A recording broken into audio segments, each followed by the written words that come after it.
ओम श्री परमात्मने नमः। पुण्यः गन्धः पृथिव्यां च तेजः च अस्मि विभावसो जीवनं सर्वभूतेषु तपः च अस्मि तपस्विषु।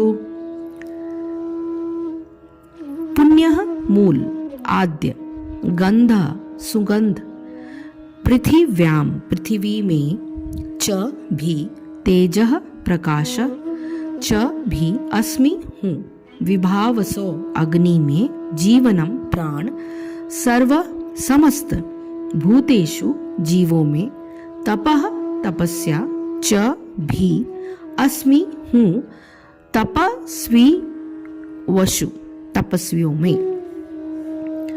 मैं पृथ्वी की आद्य, सुगंध और अग्नि की ऊष्मा हूँ। मैं समस्त जीवों का जीवन तथा तपस्वियों का तप हूँ। तात्पर्य, पुण्य का अर्थ है जिसमें विकार न हो, अतः आद्य। इस जगत में प्रत्येक वस्तु में कोई न कोई सुगंध होती है, यथा फूल की सुगंध या जल, पृथ्वी, अग्नि, वायु आदि की सुगंध। समस्त वस्तुओं में व्याप्त अदूषित भौतिक गंध जो आद्य सुगंध है वो कृष्ण है। इसी प्रकार प्रत्येक वस्तु का एक विशिष्ट स्वाद यानी रस होता है और इस स्वाद को रसायनों के मिश्रण द्वारा बदला जा सकता है। अतः प्रत्येक मूल वस्तु में कोई न कोई गंध तथा स्वाद होता है। विभावसु का अर्थ अग्नि है।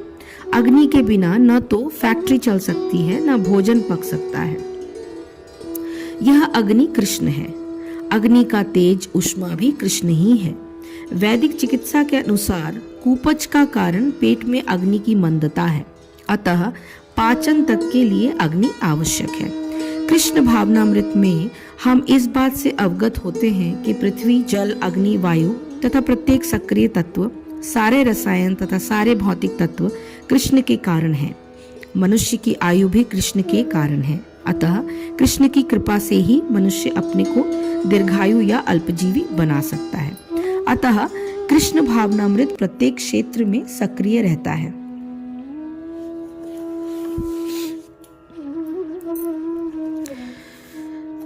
अर्थात पृथ्वी में जो पवित्र गंध और अग्नि है, उसमें जो तेज है वो मैं हूं। संपूर्ण भूतों में उसका जीवन मैं हूं, अर्थात जिससे वे जीते हैं वो भी मैं हूं और तपस्वियों में तप वो भी मैं हूं। ये भगवान श्री कृष्ण बताते हैं। जिस प्रकार जल का गुण रस है और आकाश का गुण शब्द अथवा कंपन है, उसी प्रकार पृथ्वी का गुण गंध बताया जाता है और अग्नि का गुण क्या है, वो तेज है। इन चार तत्वों के मूलभूत गुणों को अपना ही रूप बताकर 9वें श्लोक में उसकी दूसरी पंक्ति में भगवान उस जीवन तत्व को भी अपना ही रूप बताते हैं। तो सब भूत प्राणियों का मूल तत्व है। 10वें श्लोक में भगवान फिर दूसरी चीजों को एक्सप्लेन करते हैं। बीजम मा सर्वभूतानां विद्धि पार्थ सनातनम बुद्धिर्बुद्धिर्मतामस्मि तेजस्तेजस्विनामहम्। बीजम यानी बीज, माम मुझको, सर्वभूतानां समस्त जीवों का, विद्धि जानने का प्रयास करो, पार्थ हे पृथापुत्र, सनातनम आदि शाश्वत, बुद्धि यानी बुद्धि, बुद्धिमताम बुद्धिमानों की, अस्मि हूँ, तेज तेज, तेजस्विनाम तेजस्वियों का, अहम मैं।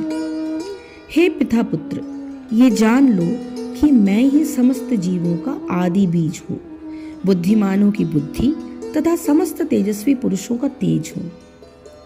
कृष्ण जो है वो समस्त पदार्थों के बीज है, यानी द स्टार्टिंग। कई प्रकार के चर तथा अचर जीव हैं। पक्षी, पशु, मनुष्य तथा अन्य सजीव प्राणी चर हैं। पेड़ पौधे अचर हैं, वे चल नहीं सकते, केवल एक जगह पर खड़े रहते हैं। प्रत्येक जीव 84 लाख योनियों के अंतर्गत है, जिनमें से कुछ चर हैं और कुछ अचर, किंतु इन सबके जीवन के बीज स्वरूप श्री कृष्ण है, जैसा कि वैदिक साहित्य में कहा गया है। ब्रह्म या परम सत्य वो है जिससे प्रत्येक वस्तु उद्भूत है। कृष्ण परब्रह्मा या परमात्मा है। ब्रह्मा तो निर्विशेष है, किंतु परब्रह्मा साकार है। निर्विशेष ब्रह्म साकार रूप में आधारित है, यह भगवद गीता में कहा गया है। अतः आदि रूप में कृष्ण समस्त वस्तुओं के उद्गम हैं। वे मूल हैं, जिसका प्रकार मूल सारे वृक्ष का पालन करता है, उसी प्रकार कृष्ण मूल होने के कारण इस जगत के समस्त प्राणियों का पालन करते हैं। इसकी पुष्टि वैदिक साहित्य में कठोपनिषद में की गई है। नित्यो नित्यानाम चेतनश्चेतनानाम एको बहुनाम यो विदधाति कामान। वे समस्त नित्यों के नित्य हैं, वे समस्त जीवों के परम जीव हैं और वे ही समस्त जीवों का पालन करने वाले हैं। मनुष्य बुद्धि के बिना कुछ नहीं कर सकता और कृष्ण भी कहते हैं कि मैं ही समस्त बुद्धि का मूल हूँ। जब तक मनुष्य बुद्धिमान नहीं होता वो भगवान कृष्ण को नहीं समझ सकता।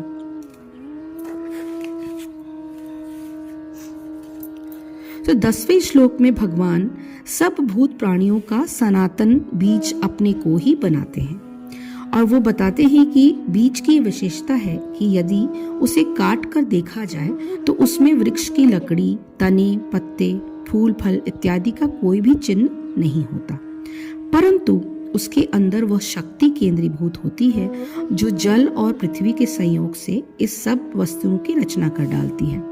बुद्धिमानों में बुद्धि की विशेषता यह है कि उसकी सहायता से व्यक्ति अनगिनत विषयों का अध्ययन और उसका विश्लेषण करने में समर्थ हो जाता है। इसी प्रकार एक तेजवान व्यक्ति अपने तेज की शक्ति से असंख्य व्यक्तियों पर प्रभाव डालकर उनके अंदर विभिन्न प्रकार की शक्तियों के विकास की वृत्ति को उत्पन्न कर देता है।